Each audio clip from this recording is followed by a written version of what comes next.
क्या आपको पता है कि कोई बॉडी हार्मोनिक मोशन कैसे करती है? किसी बॉडी में सिंपल हार्मोनिक मोशन कैसे प्रोड्यूस होता है? किसी बॉडी का ऑसिलेशन हम कैसे फाइंड करेंगे?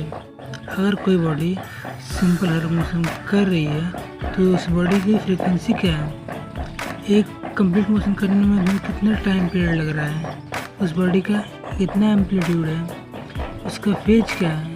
फेज कांस्टेंट क्या है? एक बॉडी में सिंपल हार्मोनिक मोशन करने में कितना एनर्जी का यूज हो रहा है? अगर नहीं, आप आज इस वीडियो में इन सभी टॉपिक्स के बारे में अच्छे से जान जाएंगे। तो चलिए शुरू करते हैं। तो हेलो फ्रेंड्स, कैसे हैं आप लोग? स्वागत है आप सबका आपके अपने चैनल यशवी स्टडी में। और आज हम बात करने जा रहे हैं एक नया चैप्टर जिसका नाम है सिंपल हार्मोनिक मोशन। यह एस.सी. वर्मा वॉल्यूम फर्स्ट का चैप्टर नंबर 12 है और आज का हमारा टॉपिक है सिंपल हार्मोनिक मोशन। तो चलिए शुरू करते हैं। तो सबसे पहले हम समझते हैं हार्मोनिक मोशन क्या है।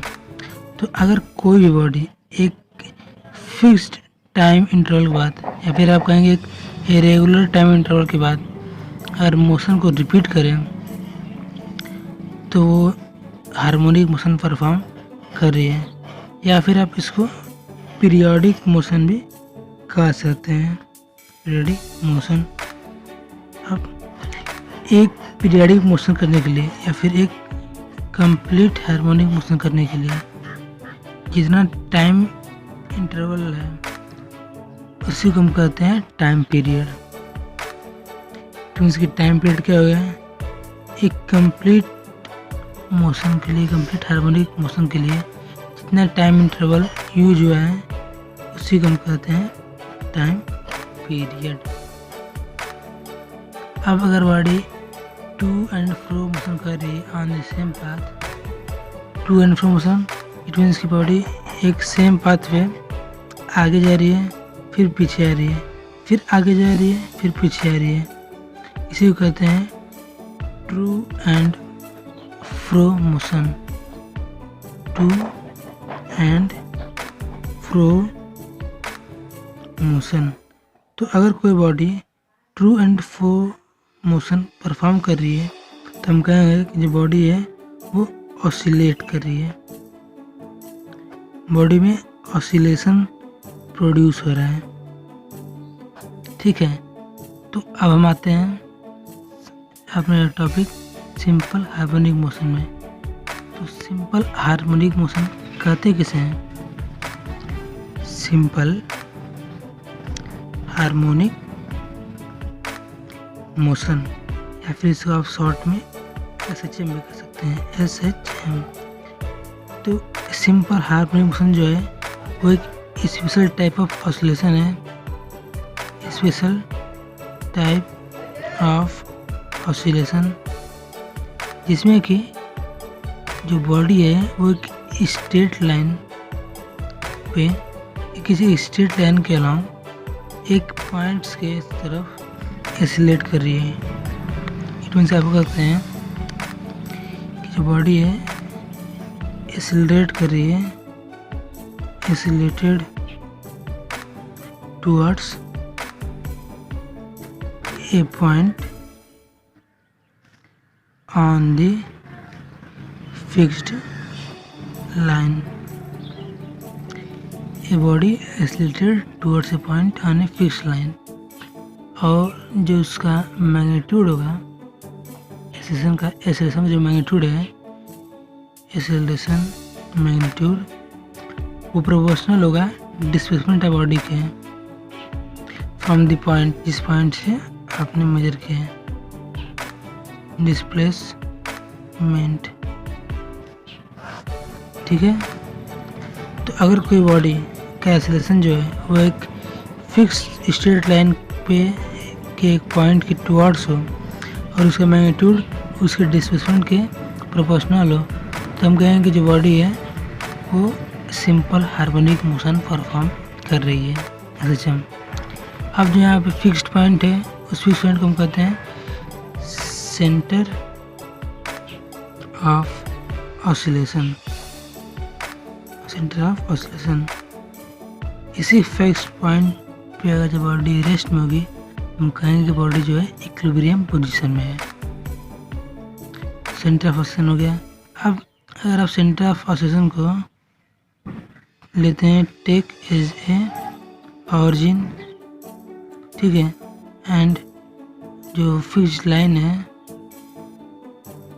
फिक्स लाइन को एज एक्स एक्सिस, ठीक है। तो जो एक्सेलेरेशन ऑफ बॉडी था ए इक्वल टू होगा माइनस ओमेगा स्क्वायर एक्स। यहाँ पे ओमेगा पॉजिटिव कांस्टेंट है, एक्स भी पॉजिटिव है और जो एक्स की वैल्यू है वो इस बॉडी का डिस्प्लेसमेंट है। तो हमको मिल गया acceleration a equal to minus omega square x. अब अगर आप बॉडी को एक इनर्शियल फ्रेम से उस मोशन को ऑब्जर्व करें तो आप पाएंगे कि जो बॉडी का एक्सेलेरेशन है A equal to F by M है। इट मीन्स कि F by M equal to हो गया माइनस ओमेगा स्क्वायर एक्स। तो एफ इक्वल टू हो जाएगा minus M omega square X. Omega square पहले से कांस्टेंट, एम कांस्टेंट है, इट मीन्स कि minus omega square M omega square constant हो गया। तो हम लिख सकते हैं एफ इक्वल टू माइनस के एक्स। के इक्वल टू होता है एम ओमेगा स्क्वायर और जो वैल्यू ऑफ के इसको हम कहते हैं स्प्रिंग कांस्टेंट या फिर आप इसको कह सकते हैं फोर्स कांस्टेंट। स्प्रिंग कांस्टेंट और फोर्स कांस्टेंट, ठीक है। तो ये वैल्यू है कि k equal to m omega square की। अब अगर किसी बॉडी पे लगने वाला रिजल्टेंट फोर्स 0 है, अगर resultant force F equal to है 0, इट मीन्स की जो बॉडी है वो at the centre of oscillation पे है। Centre of oscillation it means की बॉडी इक्विलिब्रियम पोजीशन परफॉर्म कर रही है। बॉडी जो पोजीशन है वो है इक्विलिब्रियम पोजीशन। अब अगर बॉडी पे जो फोर्स अप्लाइड हो रहा है, जो फोर्स निकाला है, जो बॉडी फोर्स अप्लाइड हो रहा है, इसको कहते हैं रिस्टोरिंग फोर्स। और रिस्टोरिंग फोर्स क्या करता है, जब बॉडी टू या फ्रो मोशन कर रही है तो उस बॉडी को टूवर्ड्स या फिर बैकवर्ड टू इक्विलिब्रियम पोजीशन लाने के लिए जिस फोर्स का यूज करते हैं उसी को कहते हैं रिस्टोरिंग फोर्स। और अगर आप इस फोर्स को ग्राफिकली देखना चाहें तो इस फोर्स को हम ग्राफिकली कुछ ऐसे डिनोट करते हैं। ये एक्स एक्सिस से डिस्प्लेसमेंट, ये फोर्स, और जो से ग्राफ है अगर 2 जाएगी इधर और 4 जाएगी तो इधर, ये स्ट्रेट लाइन है, सॉरी, इसको कहते हैं एफ इक्वल टू माइनस के एक्स। इस लाइन का इक्वेशन हो जाएगा एफ इक्वल टू माइनस के एक्स और यही हो गया रिस्टोरिंग फोर्स का ग्राफ।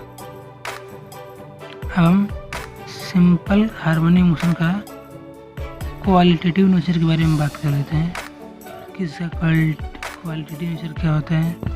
चलिए हम समझ लेते हैं qualitative nature of simple harmonic motion के बारे में। आप सपोज करिए कि एक ब्लॉक है जिसका मास m है और ये स्प्रिंग है जो कि वॉल से अटैच है और ब्लॉक से भी अटैच है। इस स्प्रिंग कांस्टेंट है के और इस समय ये अपने नेचुरल लेंथ में है। फर्स्ट कंडीशन में क्या है, ये अपने नेचुरल लेंथ में। अब हमने इस बॉडी को फॉरवर्ड की तरफ मूव कराया। तो जब हम बॉडी को मूव कराते हैं तो जो स्प्रिंग है वो इलांगेट हो रही है। तो सेकंड कंडीशन में बॉडी मूव कर रही है टू पॉइंट पे एंड इलांगेट कर रही है। ठीक, यहाँ पे ओ जो है बॉडी का ऑरिजिन है, ओ ऑरिजिन। अब थर्ड कंडीशन क्या है कि बॉडी कंप्रेस हुई है और मूव करे to point Q, body move to Q and compressed. तो अब हुआ क्या है, इनिशियली बॉडी रेस्ट में थी, स्प्रिंग का जो लेंथ था नेचुरल लेंथ था। अब हमने क्या किया, बॉडी को पॉइंट पी तक इलोंगेट किया, उसके बाद उसको छोड़ दिया। तो जैसे हमने बॉडी को छोड़ा, बॉडी पे रिस्टोरिंग फोर्स लग रहा था F toward centre, restoring force F लग रहा था टूवर्ड्स द सेंटर, ठीक है। तो फोर्स एफ इक्वल टू क्या होगा, वो छेड़े जो डिस्प्लेसमेंट है ओपी इक्वल टू एक्स, तो फोर्स एफ इक्वल टू हो जाएगा माइनस के एक्स। अब बॉडी फोर्स लग रहा है एफ इक्वल टू माइनस के एक्स। तो जो बॉडी है, इस फोर्स के कारण जितना एक्सेलरेशन प्रोड्यूस होगा उस एक्सेलरेशन से यहाँ से स्टार्ट करेगी, और जैसे जैसे बॉडी पॉइंट पी से ओ की तरफ आएगी तो जो बॉडी का एक्सेलरेशन है वो इंक्रीज करेगा। इट मीन्स कि एक्सेलरेशन इंक्रीज कर रहा है from O to P, from P to O. जब तक बॉडी पी से ओ तक आ रही है, उस कंडीशन तक बॉडी का जो एक्सेलरेशन है वो इंक्रीज कर रहा है। अब जब बॉडी ए पॉइंट ओ पहुँच गए तो 8 पॉइंट ओ जो बॉडी का एक्सेलरेशन है वो मैक्सिमम है, ए मैक्स, ठीक है। अब इसके बाद जैसे बॉडी फर्दर आगे मूव करेगी तो ओ के बाद जैसे मूव करेगी तो बॉडी इस स्प्रिंग को अब कंप्रेस करेगी। जब वो पीस ओ पे आई तो फिर नेचुरल लेंथ पे आ गई, फिर जब ओ से क्यू की तरफ जा रही है तो स्प्रिंग को कंप्रेस कर रही है। तो जब बॉडी स्प्रिंग को कंप्रेस करेगी तो फिर से स्प्रिंग अपना एक रिस्टोरिंग फोर्स लगाएगा जो कि इधर की तरफ होगा, ठीक, और वो रिस्टोरिंग फोर्स के कारण एक्सेलरेशन जो है डिक्रीज करेगा। इट मीन्स कि जो बॉडी है वो एक्ट कर रही है ए रिस्टोरिंग फोर्स, ठीक, और इसके कारण ड्यू टू दिस एक्सेलरेशन जो है डिक्रीज कर रहा है, एक्सेलरेशन गेट डिक्रीज्ड, ठीक है। इट मीन्स कि बॉडी जैसे ओ से आगे बढ़ने लगी इस साइड लेफ्ट साइड की तरफ, बॉडी का एक्सेलरेशन डिक्रीज होने लगा, और जैसे जैसे वो पॉइंट क्यू के पास जाएगी उसका एक्सेलरेशन और डिक्रीज होता जाएगा, और जैसे बॉडी क्यू पहुंचेगी उसका एक्सेलरेशन 0 हो जाएगा। इट मीन्स कि एट क्यू एक्सेलरेशन बिकम 0। तो पॉइंट पी पे और पॉइंट क्यू पे बॉडी का एक्सेलरेशन 0 है।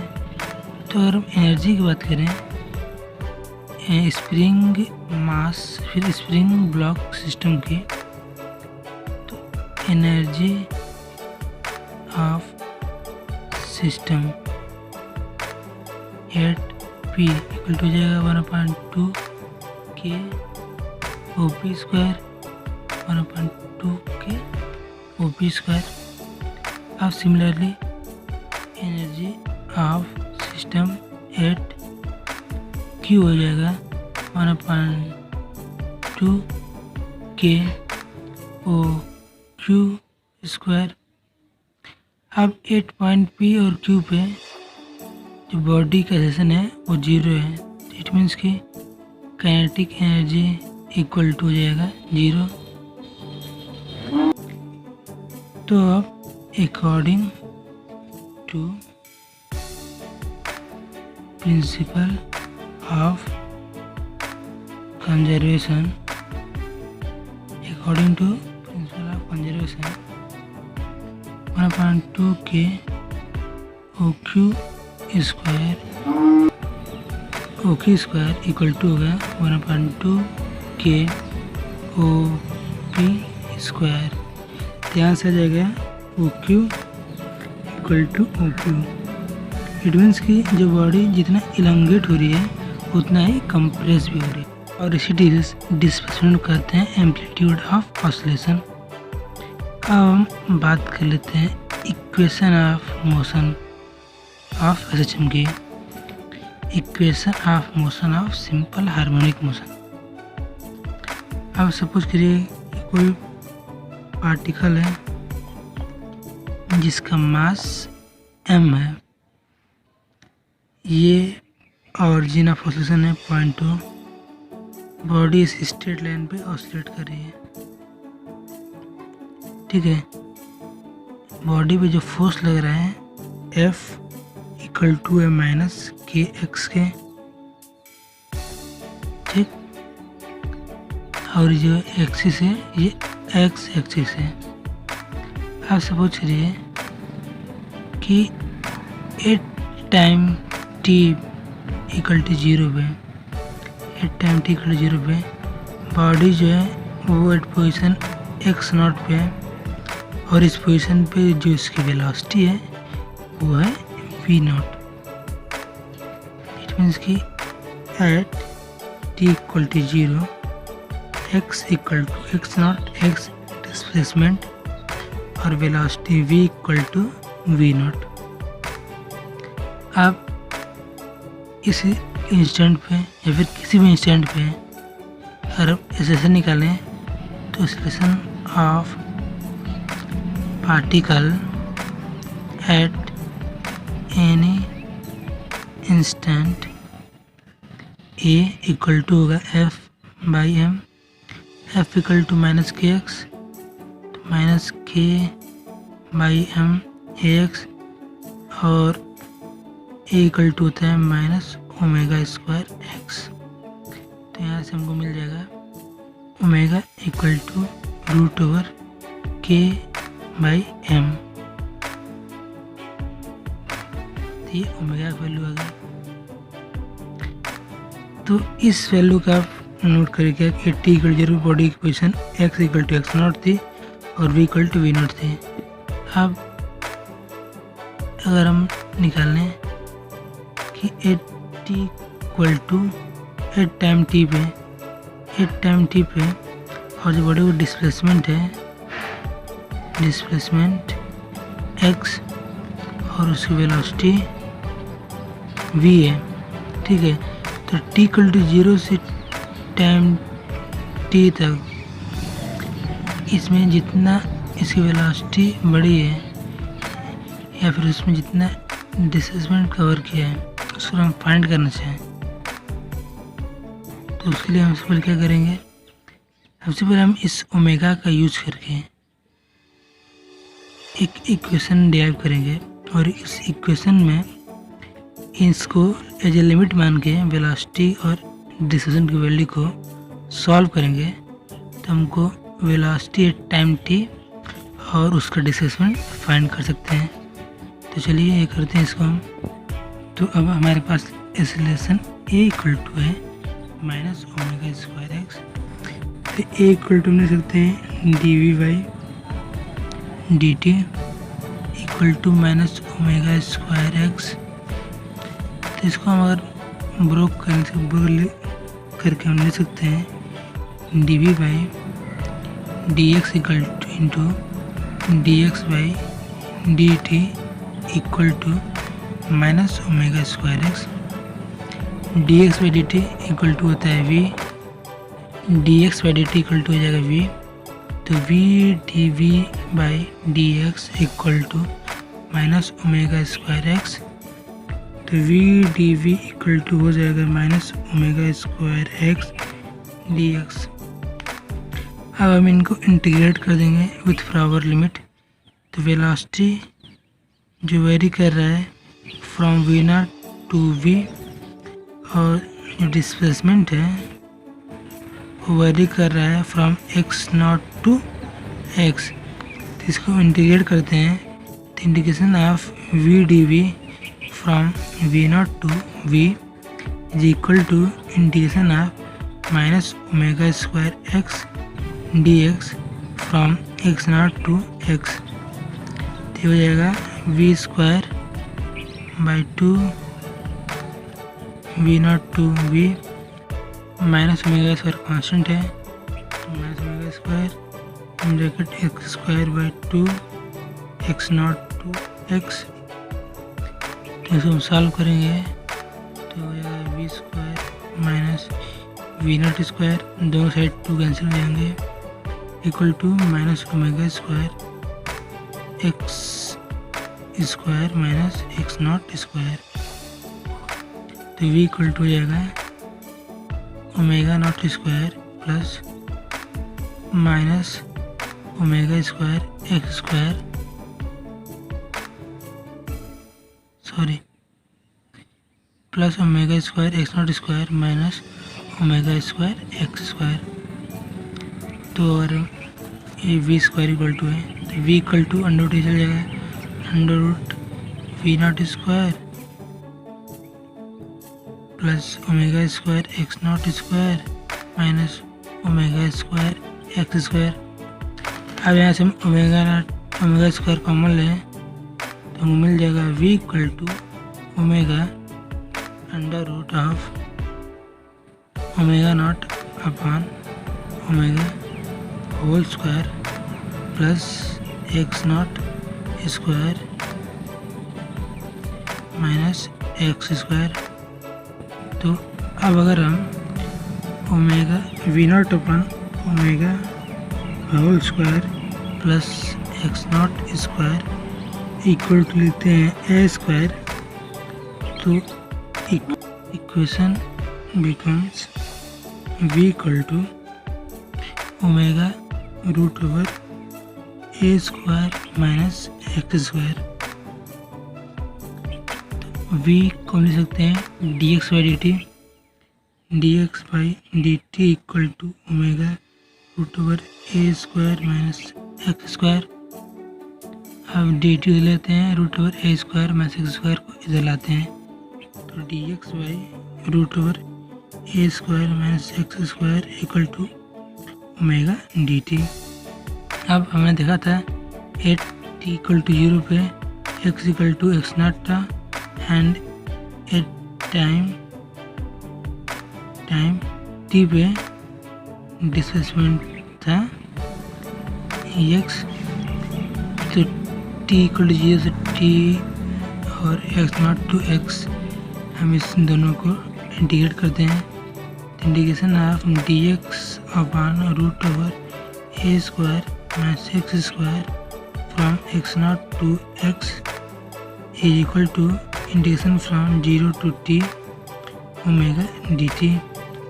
तो इसको सॉल्व करेंगे तो आएगा sine inverse of x by a from x0 to x equal to omega t from 0 to t।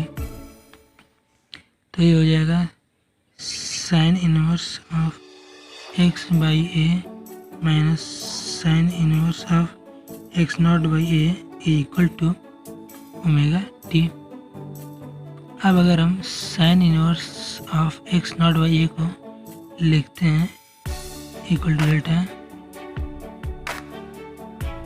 Right, sine inverse of x0 by a equal to delta, तो हो जाएगा sine inverse of x by a equal to omega t plus delta. It means कि x equal to हो जाएगा a sine omega t plus delta. तो ये आ गया displacement eight t। तो अब अगर हम वेलोसिटी निकालें, velocity at t v equal to होगा dx बाई dt, तो इक्वल टू हो जाएगा a omega cos omega t plus delta. तो ये आ गया वेलोसिटी एट टाइम टी। तो ये तुमने सिंपल हार्मोनिक मोशंस के इक्वेशंस के देख लिए वेलोसिटी और डिस्प्लेसमेंट के लिए। अब जो इनमें टर्म्स हैं सिंपल हार्मोनिक मोशन के, जैसे कि एम्पलीट्यूड हुआ, टाइम पीरियड हुआ, फ्रीक्वेंसी हुआ, फेज हुआ, फेज कांस्टेंट हुआ, इन सब के बारे में जानते हैं। तो सबसे पहला जो टर्म है वो है एम्पलीट्यूड। तो एम्पलीट्यूड क्या है? Maximum displacement from center of oscillation on either side। Centre of oscillation से किसी भी साइड पे जो मैक्सिमम डिस्प्लेसमेंट होगा उसी को हम कहते हैं एम्पलीट्यूड। तो किसी बॉडी का एम्पलीट्यूड -x to x होता है, या फिर आप -a to a ले सकते हैं, या फिर आप sign omega T plus delta की बात करें तो इसका एम्पलीट्यूड -1 to 1 होगा। तो ये होता है amplitude of A particle who perform SHM। अब सेकेंड पॉइंट है टाइम पीरियड। तो टाइम पीरियड क्या है? एक कंप्लीट मोशन करने के लिए, या फिर वो टाइम इंटरवल जिसके बाद जो मोशन है वो रिपीट हो, उसी कहते हैं टाइम पीरियड। तो हम कह सकते हैं the time period after which body repeats it's motion is called time period.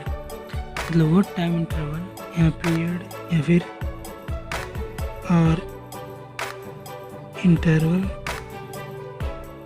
और पीरियड जिसके बाद जो बॉडी है अपना मोशन रिपीट करे उसी कहते हैं टाइम पीरियड। एक टाइम पीरियड में एक कंप्लीट ऑसिलेशन परफॉर्म होता है, वन कंप्लीट ऑसिलेशन। ठीक है, अब इसको हम एक मोशन के फॉर्म, मतलब एक किसी बॉडी पार्टिकल के मोशन को मान के उसके रूप में समझते हैं। तो सपोज करिए कोई एक पार्टिकल है और उस अपने सेंटर ऑफ ऑसिलेशन O पे है। अब बॉडी O से पॉइंट P तक गई, फिर पॉइंट P से पॉइंट Q तक गई, और फिर Q से O तक गई। तो जो टाइम टेकन है from O to P, then P to Q, and then Q to O। O से P जाने में, फिर P से Q और फिर Q से O तक जाने में इस पार्टिकल के द्वारा जितना टाइम टेकन किया गया है वही होता है टाइम इंटरवल। अब सपोज करिए कि जो टोटल टाइम पीरियड है वो है कैपिटल टी है टाइम पीरियड। ठीक, तो अभी हमने पोजीशन ऑफ पार्टिकल का फॉर्मूला निकाला था, x = a sin omega T plus delta. x = a sin omega T plus delta. तो अगर आप यहाँ पर टी ये टाइम है, तो अगर बॉडी का हम पोजीशन निकालना चाहें from a time t to t plus capital T, तो वो होना चाहिए सेम, क्योंकि जब बॉडी एक कंप्लीट एक्शन कंप्लीट करेगी तो उसका पोजीशन जो होगा वो सेम होगा।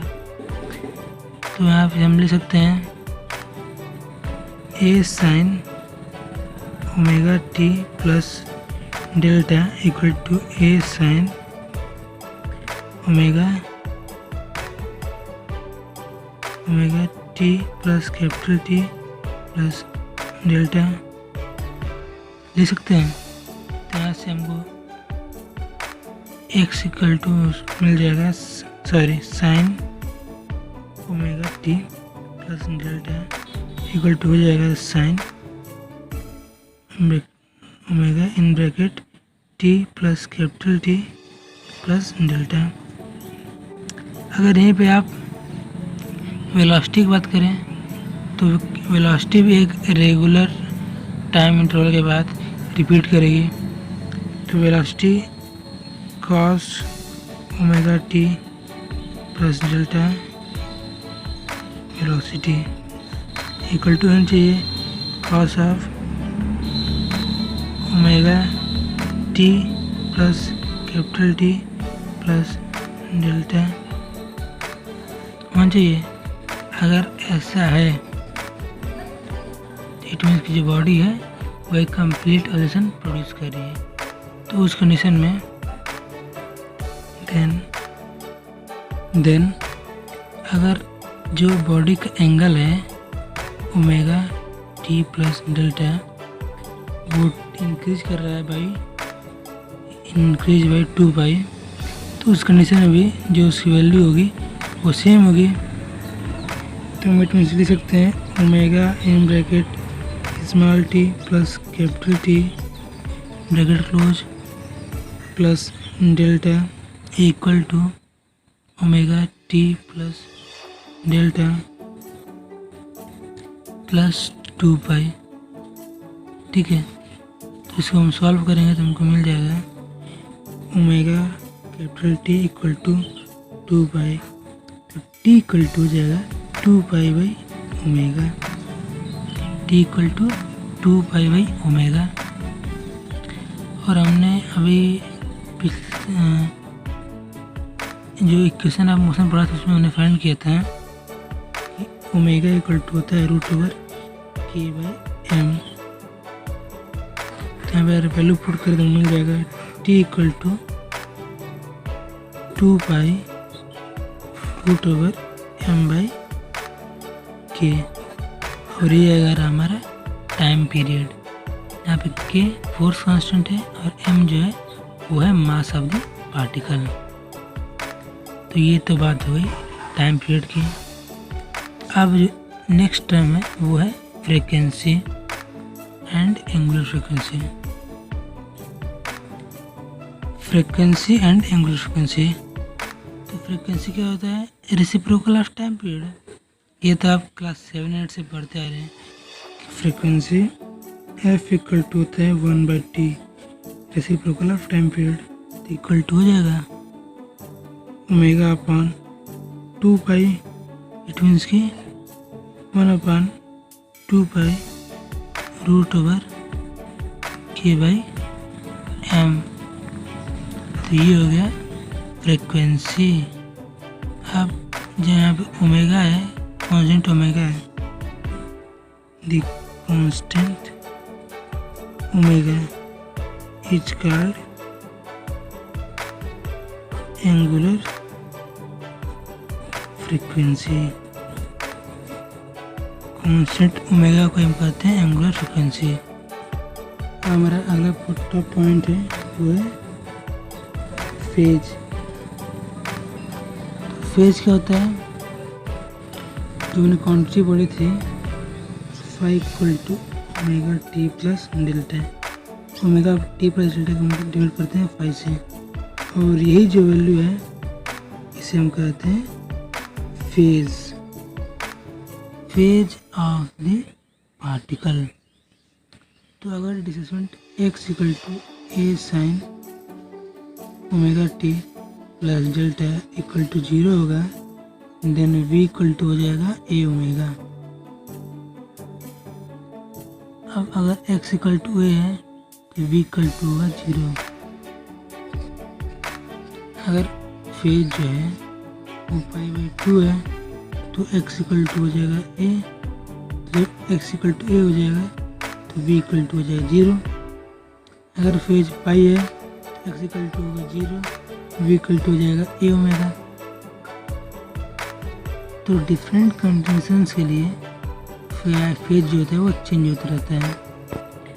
तो अब अगर आपसे कोई पूछे कि किसी बॉडी का फेज कितना है और वो आपको बॉडी का पोजीशन दे, तो आप कैसे फाइंड करेंगे। तो सबसे पहले सिंपल सा ट्रिक होता है कि सपोज करिए कि ये लाइन है जिसे बॉडी ऑसिलेट कर रहा है, ये सेंटर ऑफ पोजीशन है ओ, जहाँ पे x=0 है, ये एक्सट्रीम पोजीशन है P और ये इधर का एक्सट्रीम पोजीशन है Q।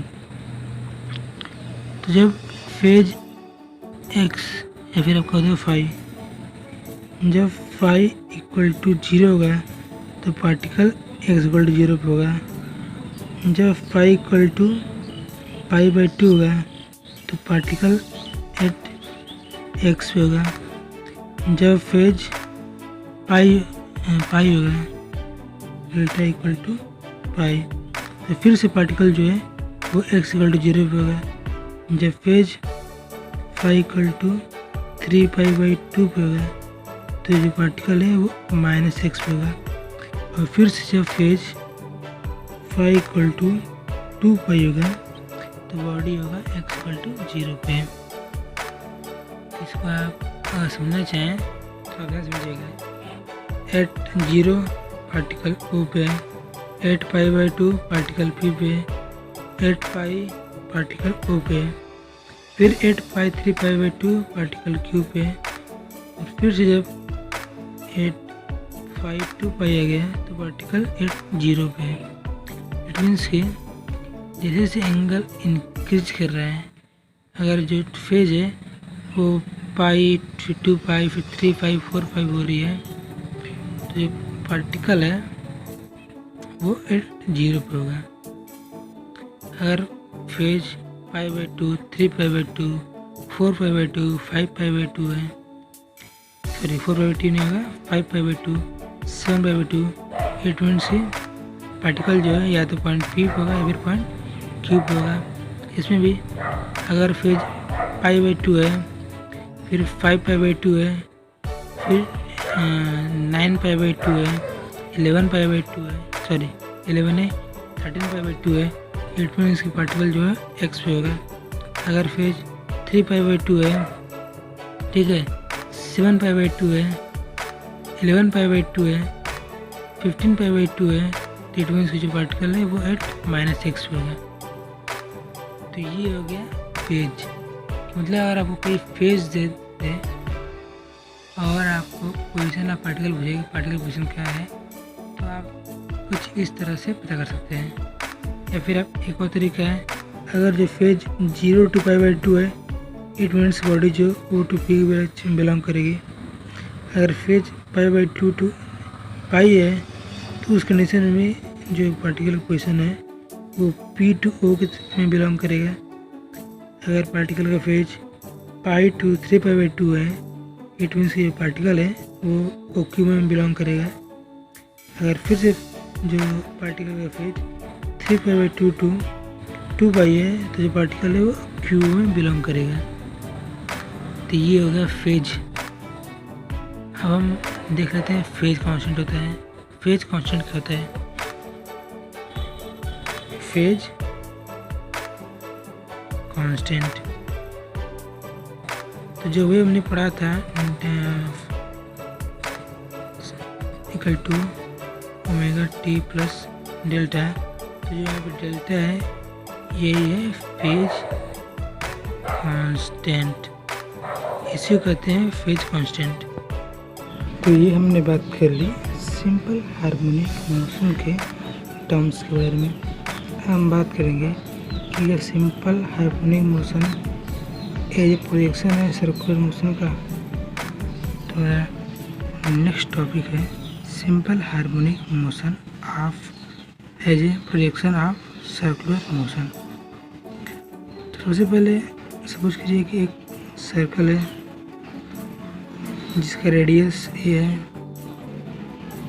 रेडियस ए है, और एक पार्टिकल है पी, पार्टिकल पी। अब हम इस सेंटर के और जिसे इस सर्कल के सेंटर को एज ऑरिजिन मान लेते हैं और इसके परपेंडिकुलर डायमीटर्स को as x axis and y axis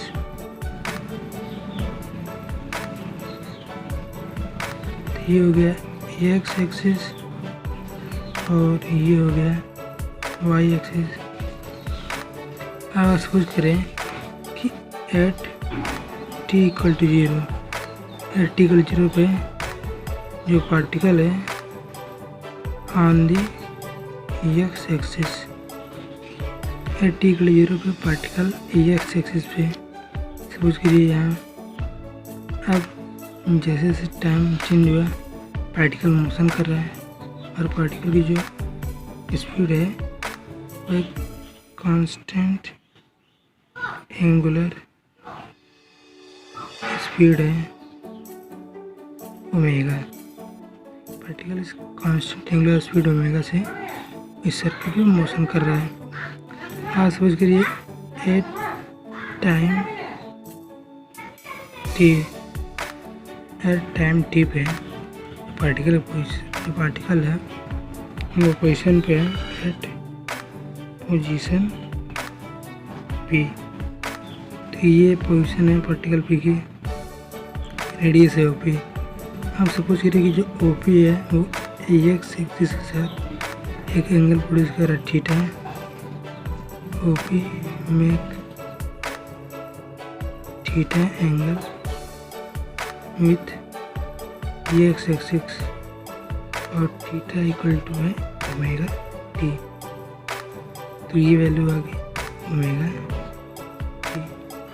अब इस पॉइंट पी से एक्स एक्सिस और वाई एक्सिस पे अलग अलग परपेंडिकुलर ट्रैक करते हैं। तो सपोज करिए कि ये हो गया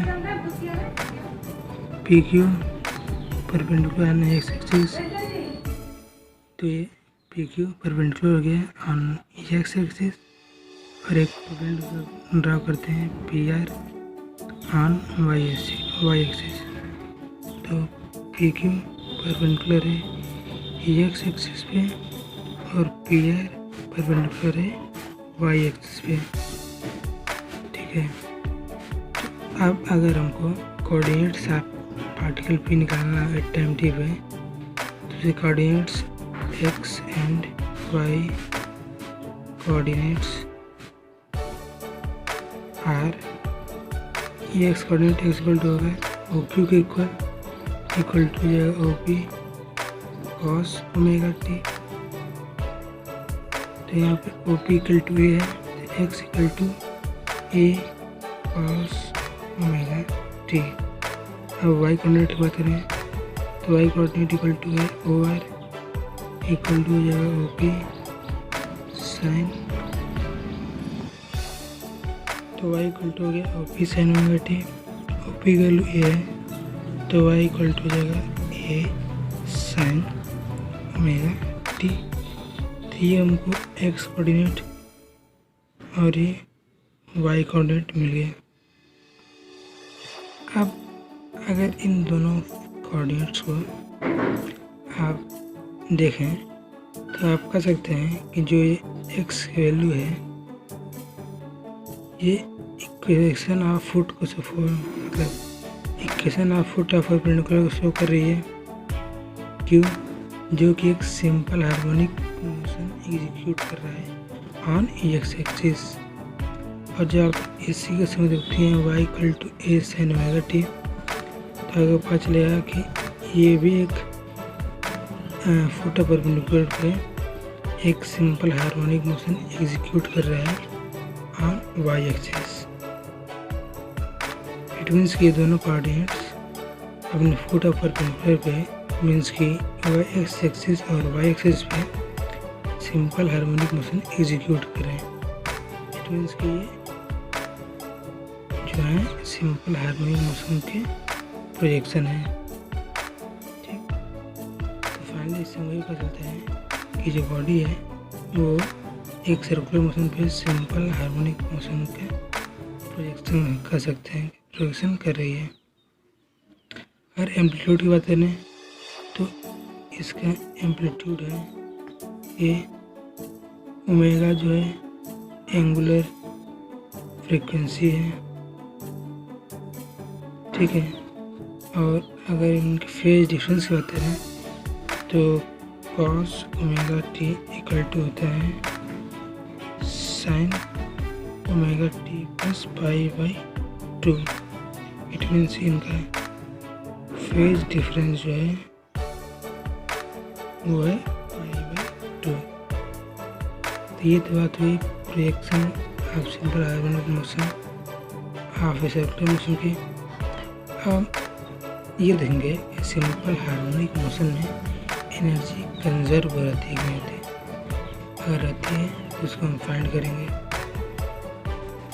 अब हम देखेंगे energy conservation in simple harmonic motion. एक सिंपल हार्मोनिक मोशन में एनर्जी कंजर्व कैसे होती है। जैसे कि हमने सिंपल हार्मोनिक मोशन का एक जो इक्वेशन डिफाइन किया जिसमें कहा था कि जो फोर्स F इक्वल टू होता है माइनस के एक्स के। F वैल्यू होती है माइनस के एक्स है। तो आप सपोज करिए कि जो फोर्स अप्लाइड हो रहा है तो वर्क डन हो रहा है। तो work done by force F during displacement Ex to dx, work done by the force F during displacement Ex to dx dw equal to होगा F dx के। तो dw इक्वल टू होगा minus के x dx। तो ये तो work done आ गया for a small displacement Ex to dx। अगर हमको x equal to 0 to x displacement के लिए वर्क डन निकालना है तो total work done W equal to होगा integration of dW equal to integration of minus के x dx from 0 to x। तो इक्वल टू हो जाएगा माइनस 1/2 के एक्स स्क्वायर। तो work done W equal to जाएगा माइनस 1/2 के एक्स स्क्वायर। अब जैसे कि उनको पता है कि potential energy of system equal to होता है नेगेटिव ऑफ वर्क डन। तो अगर हम इसी displacement x equal to 0 to x के लिए पोटेंशियल एनर्जी फाइंड करें तो उसके लिए कि लेट ux जो है वो पोटेंशियल एट x है और u0 जो है वो पोटेंशियल x इक्वल टू 0 पे है। तो ux minus u0 equal to हो जाएगा माइनस इक्वल टू होगा 1/2 के एक्स स्क्वायर के। तो u0 की वैल्यू होती है 0। ठीक, तो फाइनली ux इक्वल टू होगा 1/2 के एक्स स्क्वायर के।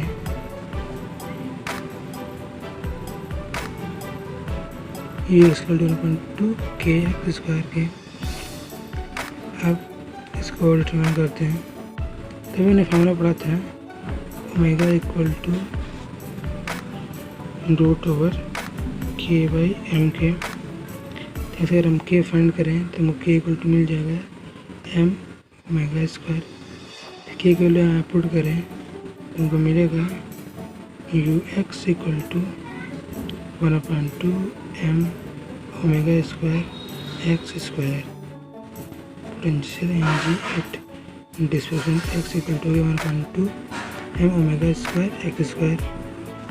तो ये पोटेंशियल एनर्जी हो गया। अब अगर हमने जो डिस्प्लेसमेंट का फार्मूला डिराइव किया था displacement x equal to A sine omega T plus delta और velocity v equal to A omega cos omega T plus delta. तो अब हम potential energy at time t equal to हो जाएगा u equal to 1/2 M omega square x square. एक्स की value यहाँ से पुट करें तो मिलेगा u equal to 1/2 M omega square A square sine square omega T plus delta. तो पोटेंशियल एनर्जी टाइम टी आ गई। अब kinetic energy at time T K equal to है 1/2 एम वी स्क्वायर। तो वी की value A omega cos omega T plus delta को यहाँ put करते हैं तो हो जाएगा 1/2 M A square omega square cos square omega T plus delta. तो हमको काइनेटिक एनर्जी मिल गया, पोटेंशियल एनर्जी मिल गया, टोटल मैकेनिकल एनर्जी निकाल लेते हैं। तो टोटल मैकेनिकल एनर्जी